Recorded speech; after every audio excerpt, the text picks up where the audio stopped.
welcome to another episode of the RevRx podcast, where we show you how to thrive in faith, family, and health. My name is Chad Potts, and I'm your host.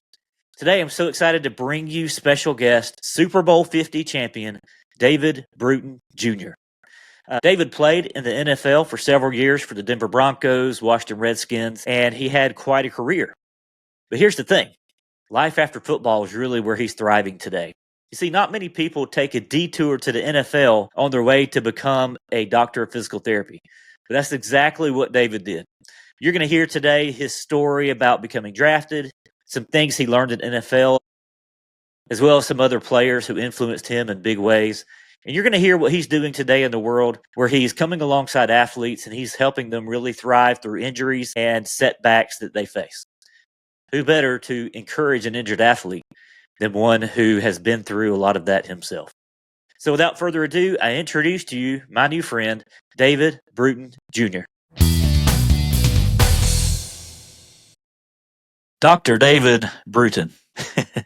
Man, what a privilege it is to have you here on the RevRx podcast. Your story is one that I've been really looking forward to. Well, appreciate it. Thanks for having me. I'm super excited to have a conversation with you, talk a little shop, and flaunt Notre Dame in front of you. Of course, my Bulldog roots are, not loving the outfit choice today, but I'll forgive you. I appreciate you All being about here. forgiveness, right?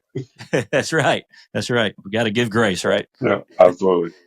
Well, I know some people call you affectionately Dr. Dave. I introduced you that way when I jumped on here, but man, you have an untraditional path to the doctor of physical therapy route. Not a lot of people have a stop in the NFL on their way to become a physical therapist. Right. But man, I'd love to just kind of hear your stories, much or little, as you want to share about your path to the NFL.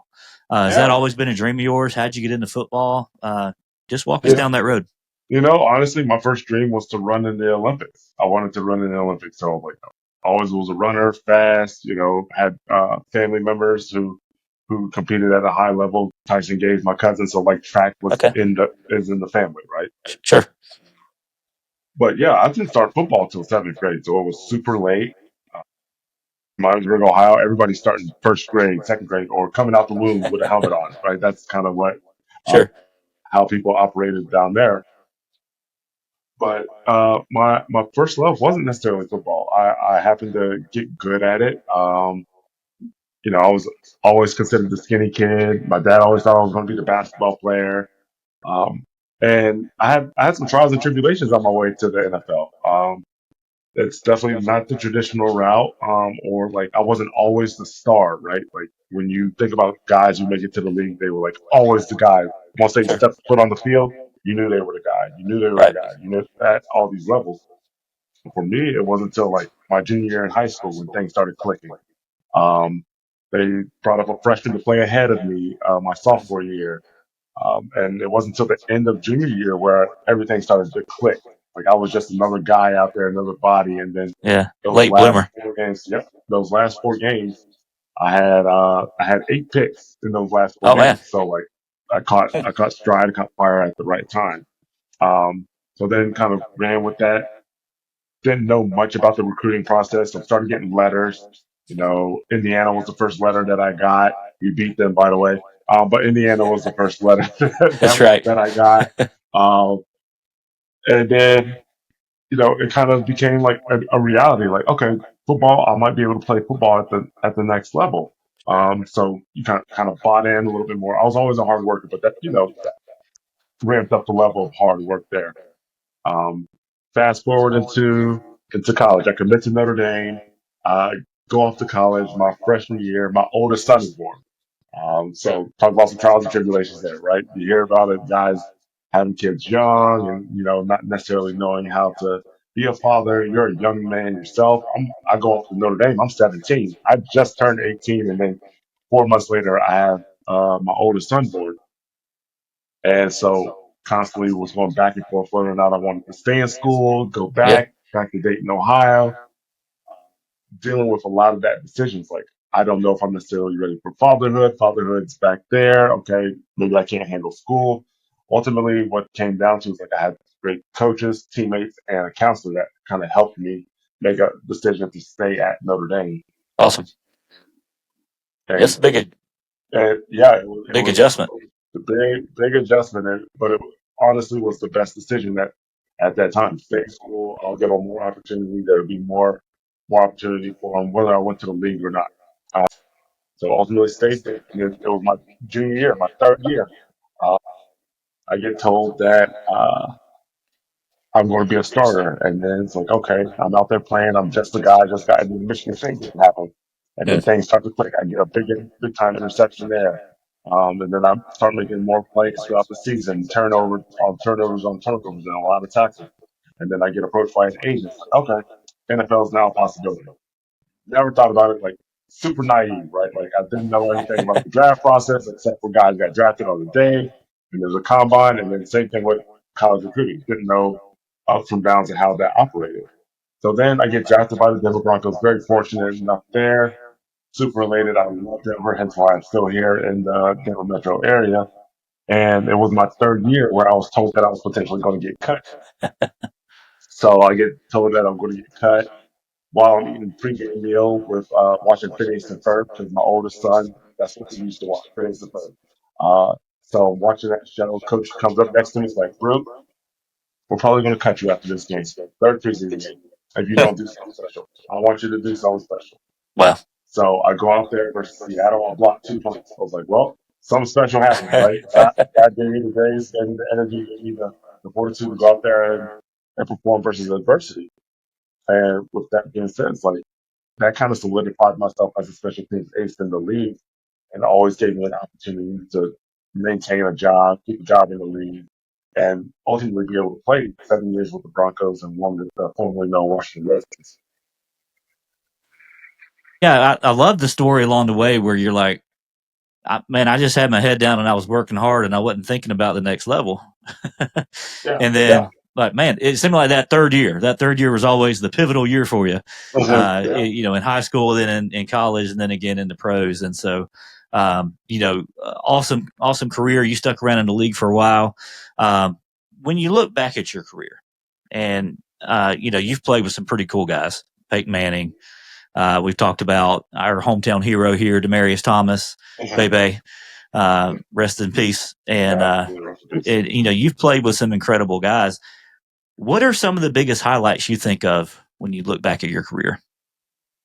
I mean, as far as highlights, I mean, obviously when DT caught the playoff pass from Tebow and Broncos' first playoff win in God knows how long, right? So, very electric there. I remember starting that game and had a bum Achilles, and I'm getting my Achilles worked on, and then boom, one play, two. Praise the Lord. I don't have to go back out there because I don't know how much more this lower leg can take.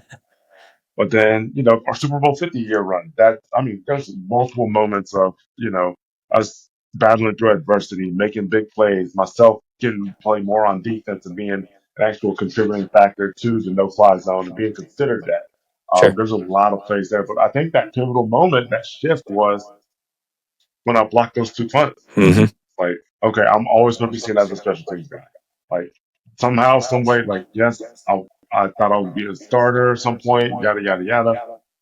But this is going to give me the ability to keep putting film out there, to have a career, to provide for the family. Like, there's nothing wrong with being a special teams ace, special teams guru, especially when you're considered one of the top ones in the league. Like, you're Sure. always going to have that opportunity to continue playing. Um, so yeah, I think it was that game specifically where it's like, okay, I'm a pro. Now I'm moving in from a young man to a veteran to a captain to, a mentor. Yeah. Wow. And yeah, you can see that as you mature in one area, you kind of grow and it takes you into that next level. I've seen that a lot in life. I'm obviously not an NFL baller myself, but I've seen that a lot in life to where a lot of times we have to master where we are in order to really grow to that next level. I'm a pastor for young adults, and a lot of times I see them, they have these high dreams.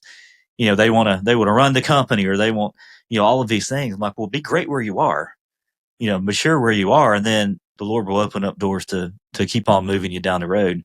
And yeah, that no fly zone, man, that was an impressive D you guys put together.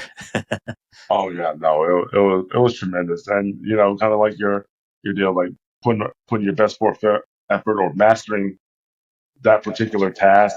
For us, it was mastering each of those 16 games to get to that Super Bowl, and then those next three.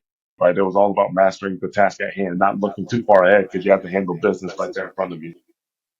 And so what thinking about the guys you played with, Mm-hmm. what impact does some of them have on you? Was there one or two that you played with that you can think, all right, they really upped my game, whether it be physically, football related, or whether it be just mindset related? Are there a couple players that really rubbed off on you in a positive way? Absolutely. The first two names off the top of my head are Brian Dawkins and Champ Bailey.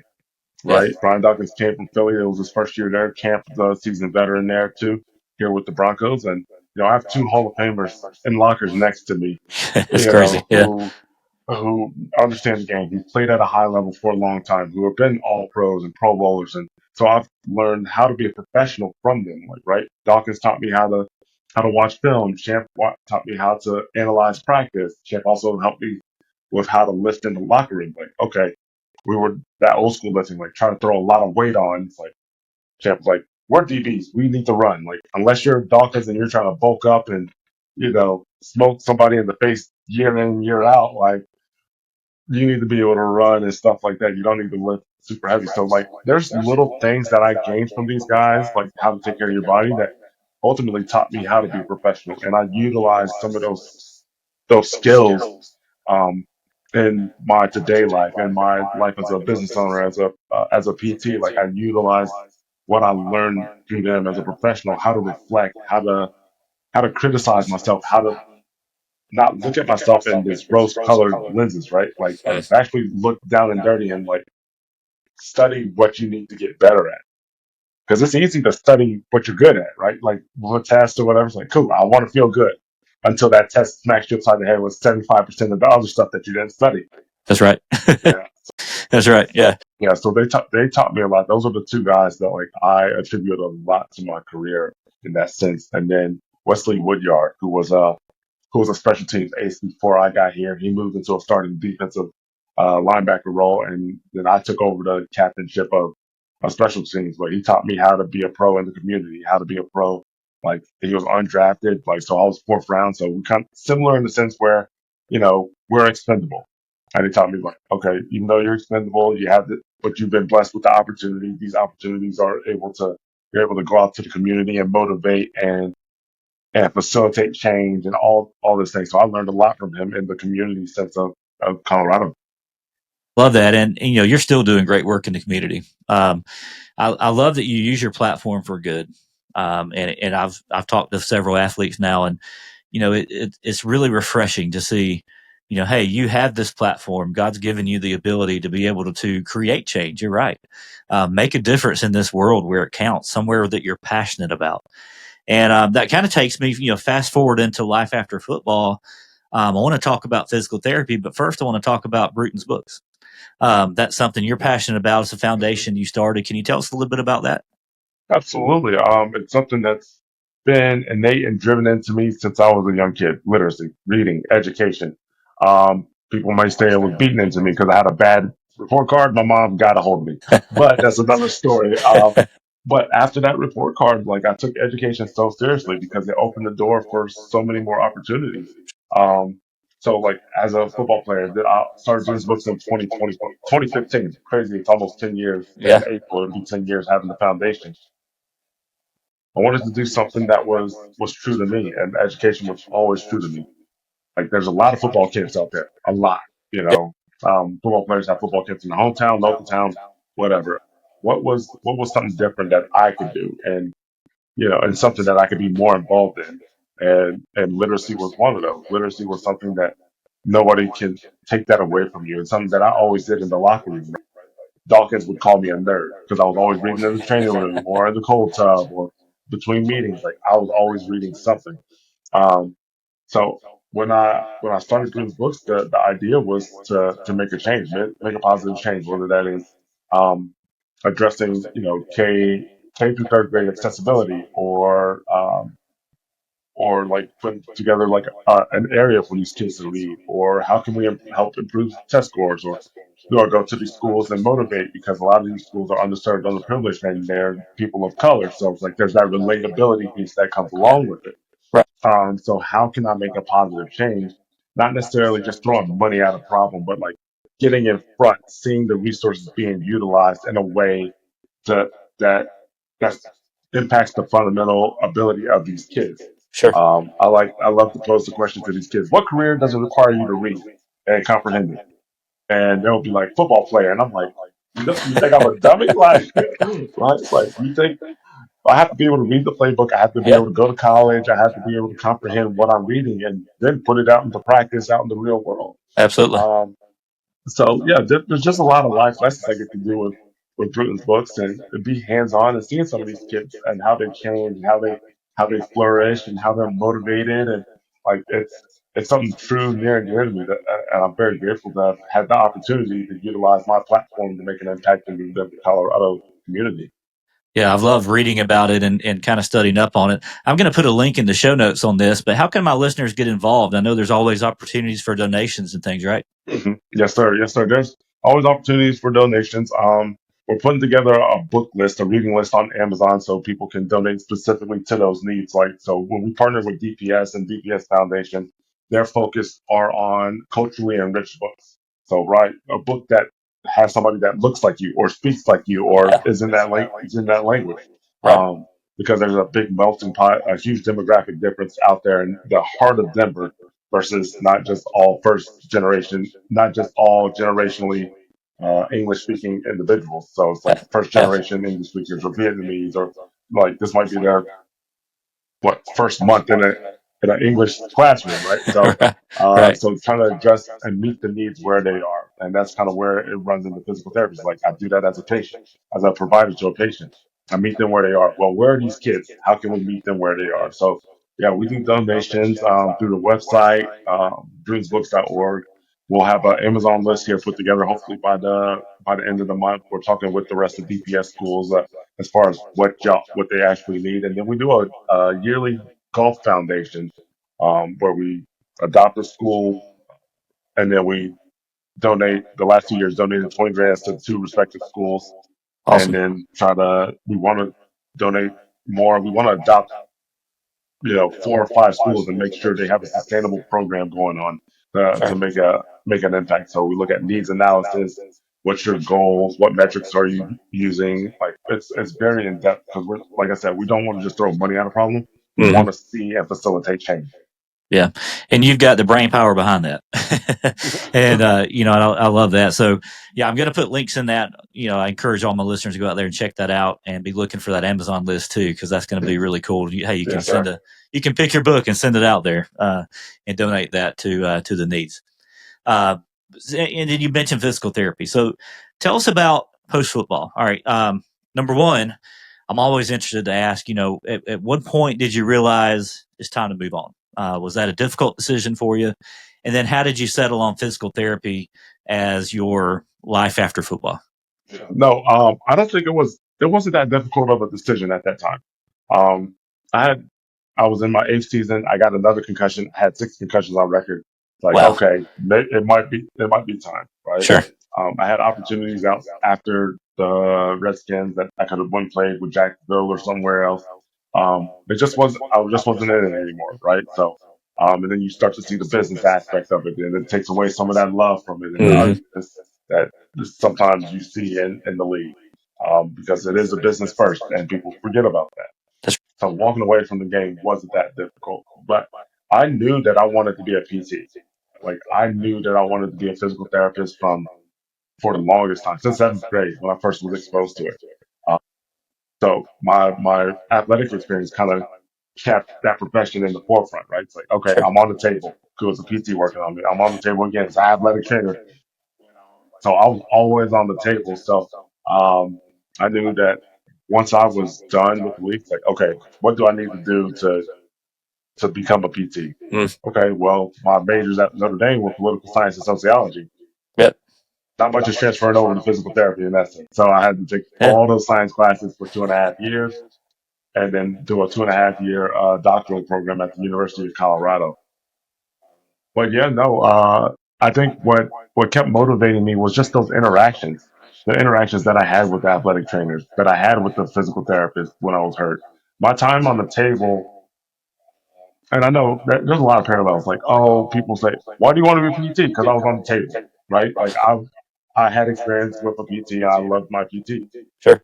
I get that, but for me, what was when you go into an interview process, it's like, why do you want to be a PT?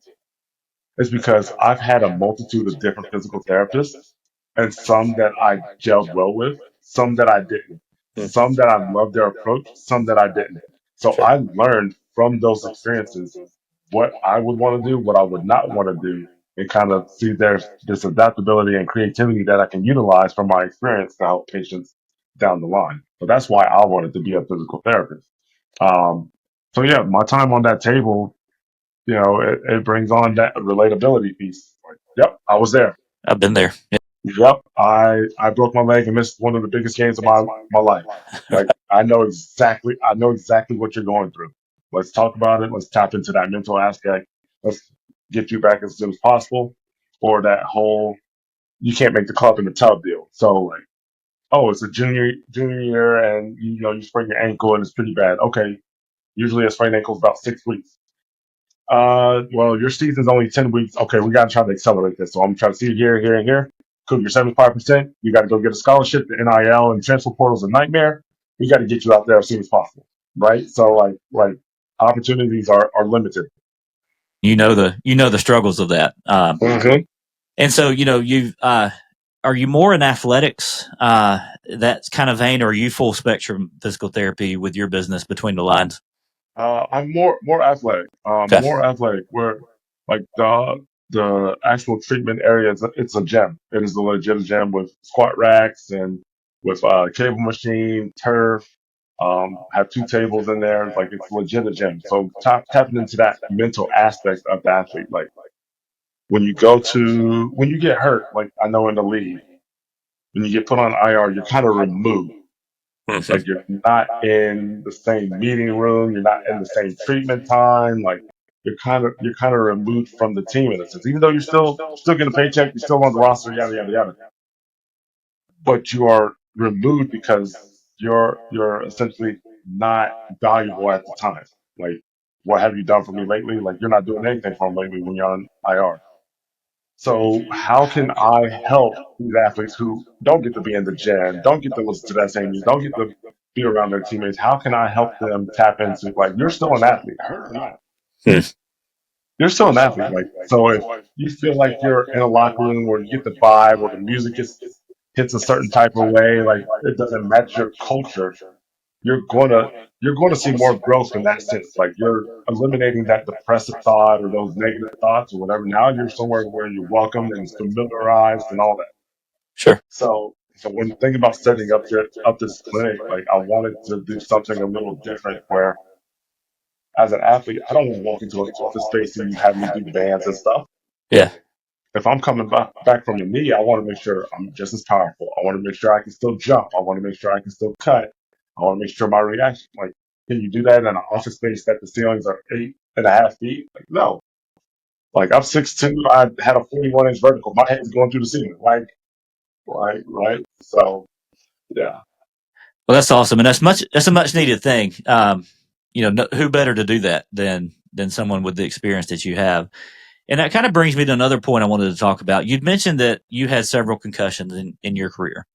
That's something, of course, that we're seeing more and more of. In the NFL. I don't know if we're seeing more of it, but we're seeing the effects of it. Yeah. Yeah. A little more. Yeah. Yeah, and so we're starting to see some of the damage that it does to the body, to the brain. We've had people that we know that have been affected in some way by that.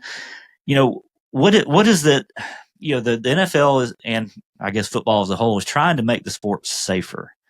What's your view from a physical therapist standpoint? From this isn't to critique or anything like that, but just getting your intake on what can we do to make the funnest game in the world, in my opinion, to make it safer, because let's face it, there are people that are having health ramifications, sometimes even premature death, because of the injuries that were sustained playing NFL. I, for me, like I would say, first off, like when to start playing tackling football, I think seventh grade would be a good grade. Like, right, give your body a little bit more time to mature, make your neck a little stronger, right? Um, Implementing the right strength program to get into that point. Like everybody used to believe lifting was such a growth. Like, no, it's more like just make sure they're doing it right so they don't get hurt. Sure. But football is not, honestly, it's not going to get safer. In my opinion, football is just going to continue to get faster. Guys are going to get bigger, Yeah. and the collisions are going to get greater. Like It's just physics, right? yeah, right. It's just that's just how it's always going to be. Like, because what they said you can't target the head, right? They said everything's low. Okay, we saw an increase in ACL injuries, blown out knees. Like we saw an increase. Like there's going to be give and take some way somehow. The only way it's going to be safe is if it becomes flag football. Like, and as you get bigger, as you get faster, stronger than your opponents do, that helmet isn't necessarily just protection anymore. Like you're using it as as It's a kind of battering ram, weaponized, right? right? Yeah, yeah. Like you're going right there, right? It's like I can think of my buddy Will Allen when he blew out Willis McGahee's knee Yeah. in that bowl game, Ohio State versus Miami. It's like, bam, helmet right Yep. there, right? So it's like I don't see it getting safer. They can put forth all the rules and the fines or whatever, but I mean, there's still people are still going to get snagged. People are still going to get hit. You're not getting rid of the linemen doing. They might be this far away, but they're still banging their heads They more are. so than a safety and a special teamer. Right. Like Right. those little micro collisions add up. Like that's 70 plays a game that you're doing that. It's just the nature of the game, isn't Yeah, it? yeah. That's the nature of the game. You can't change that. You're not going unless you ban football altogether. Right. Yeah. And that's kind of been my take too from the outside looking in is that, they're putting in some of these rules and sometimes they stick, sometimes they don't, but it just doesn't seem like it's really having the positive effect that we think. But I think it's just the nature of it. And you get into it and you kind of know that, right? Yeah, absolutely. My mom wouldn't let me play football. Now my mom listens to these podcasts, so I'm going to say, I love you, Mom. But, hey, you never know, man. I could have been, the next Christian McCaffrey. Yep. But my mom wouldn't let me play football. It wasn't safe. And, like I get that though. Like I'm a parent now and I understand that thought process and, realizing that, hey, sometimes you can't wrap people in bubble wrap. Sometimes you got to let them go have fun and, just wish for the best. And so, I'm glad you recognized the concussions and you got out of the game when you did, because that's quite a lot. Did you have any kind of effects from yours that lasted beyond just your traditional phase, or what was your experience with some of those? I mean, I've been in the hospital twice with them during the game. The whole cut the jersey off, remove the helmet, thumb up. I did that one time. Um, the last concussion where like I started getting headaches more frequently. I had some convergence issues with my vision. My left eye wasn't tracking, so there was more physical changes in that last one. And I wonder if that's just a culmination of like the other five prior. Sure. So what's crazy to me is just how much concussion rehab has changed from my first two seasons. It was sit in a dark room, don't do anything until something get better. And then as we've progressed, we became a lot more progressive and aggressive with rehab. Let's get you on the bike. Let's start reintroducing some stuff. Let's utilize the rest of your system to kind of help heal the brain. Okay, you're in this metabolic cascade right now. We got to feed you, feed you, feed you, kind of like a muscle. Like Yep. after you work out, there's damage. You drink protein. Well, after a concussion, there's damage. Get carbs. Like carbs is the energy for the brain. So like there's definitely been a progressive shift as far as how to treat a concussion. Yeah. But yeah, I got out at the right time. Very very grateful for that. I get some numbness. I got some ridiculous symptoms down into my left hand. So some things as a PT get a little difficult throughout the Sure. day, but ultimately I got out relatively unscathed versus some of my teammates who had 14 surgeries or 15 surgeries or had 10 concussions or something like that, or they've had multiple concussions and never documented it. Sure. And kind of the last question I have here as we're wrapping up is, you'd mentioned injuries and you kind of mentioned this when you talked about building your clinic, but injuries, they're part of it. They're part of the process. You can't go all out. becoming the bigger, faster, stronger human that you're trying to become and not have some sort of injury. And a lot of times injuries are seen as setbacks, right? Mm-hmm. You mentioned, if you're on the IR, you're removed from the team. It's a setback. It's almost like a punishment of sorts, it seems like. What happens mentally, not even with just you, but in some of the athletes that you're treating, what happens mentally through some of these injuries, and how are you coming alongside them to help them not only in a physical standpoint, but then also in a mental health and emotional health type of way as well? I mean, I've seen a multitude of emotions like anger, stress, crying, tears. Like I've seen a multitude of different um, emotions that kind of come to fruition when you start talking about, okay, where you are in your career, what do you want to do this season? When you start bringing up goals, like if it's an injury that's going to cut your whole season off, cut your season short, how do you navigate that? So these emotions are real because they not only affect them mentally, but like it affects how you perform physically. Yeah. Like it that's an ebb and flow too. And we It's have all already connected. ebbs and flows. Yeah. So like if that's ebbing and flowing, like you think that ebb and flow is gonna be deeper and steeper, like it's gonna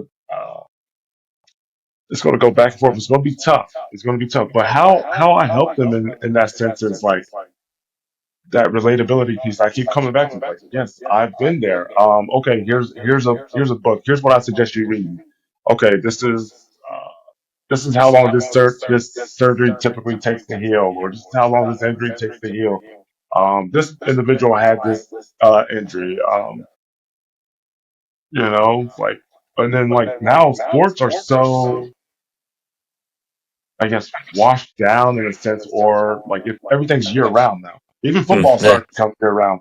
Right. So it's like, okay, you missed your season. There's still opportunity, like in your club season or That's in right. your second club season. Like there's still opportunities for you. It might not be in your high school season or that club season where all the scouts are there, but there's still opportunity. So just making sure that like there's still doors that are open. And then when you talk to a college kid, it's like, okay, you go to a school, there's also a chance to walk on. Like the door's not completely closed. I It's love not that. completely closed. Yeah, you kind of reframing it, and being able to help them see things from a big perspective and a big picture perspective. And there's a lot of value in that. And I love the work you're doing. I love your story. I love your heart for children and for literacy. And so thinking back at all you've been through, you've made it big. You played on the NFL's greatest stage. You came out with a ring. Congratulations. You navigated life very successfully post football. That's not something everybody can say. You've gone and you've gotten your doctorate degree in physical therapy. You're operating a successful practice. You've got a hand in the community. Let me ask you this, and this is one thing that in my coaching, I'm trying to teach men, what does it look like to thrive? Right. I see men every day that are broken and they're settling for way less than what they could be settling for. But for someone who's seen the highs and the lows of life, what would you say thriving is to you? I would say thriving is pushing through your failures to meet that success, right? I feel like life is nothing but failures, Yeah. right? Wow. Life is nothing but failures, like from tests, from losing a race to losing a game, right? Everything based on failures to ultimately get you to that success. Like, right, we learn our greatest things through those failures. So as you push through those failures, just know that there's success on the other side. That's There's so good. success right there waiting for you. That's so good. I've seen that too. And learning to be able to see your failures as not a failure necessarily, but it's a learning opportunity. Absolutely. I think that that's beautiful. You said it so good. Keep pushing past those failures because success is right around the corner. You've lived it, you've walked it, and now you're encouraging others to do the same. So, Dr. Dave, man, what a privilege it's been. Thanks for joining us. And, man, can't wait to just stay active in your world. Keep seeing what you're doing because you're doing great things. And it's been a pleasure to have you here on the show. I appreciate it. Thank you for having me. It was great. Yes, sir. Thank you for listening to the RevRx podcast. We hope you enjoyed what you heard today, and if so, we'd love it if you would hit that subscribe button so that you'll never miss a new episode from us. Also, feel free to leave us reviews and comments, as we'd love to hear from you. Be blessed and be the very best you.